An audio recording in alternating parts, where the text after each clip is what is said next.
राज्यामध्ये शिक्षकांची 24,000 पदं भरली जाणार आहेत। टीईटी महाराष्ट्र शिक्षक पात्रता परीक्षा 10 नोव्हेंबरला होणार आहे। महाराष्ट्र राज्य परीक्षा परिषदेवर परीक्षेची जबाबदारी आहे। जाहिरात प्रसिद्ध झाली आहे, त्याच्यामुळे यंदाच्या शिक्षक भरतीचा मार्ग मोकळा झाला असं म्हणता येईल। राज्य परीक्षा परिषदेच्या वेबसाईटवर ऑनलाईन अर्ज भरता येणार आहे। प्रतिनिधी चेतन सावंत आपल्याशी जोडले गेलेत, त्यांच्याकडून अपडेट्स घेणार आहोत। चेतन, ही 24,000 पदं शिक्षकांची भरली जाणार आहेत, काय नेमकी त्याच्यासाठीची तिथे अप्लाय करण्याची प्रक्रिया असणार आहे आणि लगेचच ही भरती प्रक्रिया सुरू होईल असं म्हणता येईल का?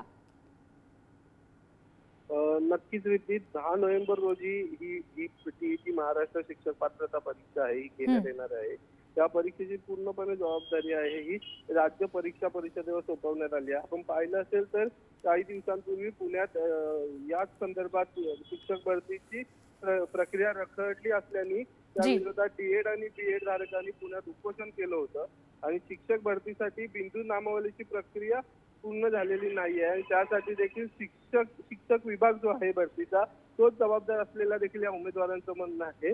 मात्र या सगळ्या गोष्टी असताना देखील 24,000 पदं ही भरण्यात येत असल्याची घोषणा देखील त्यांनी केली आहे आणि त्याबद्दल आता शासनता देखील निर्माण झालेली आपल्याला पाहायला मिळते उमेदवारांमध्ये। जी चेतन, धन्यवाद दिलेल्या माहितीसाठी।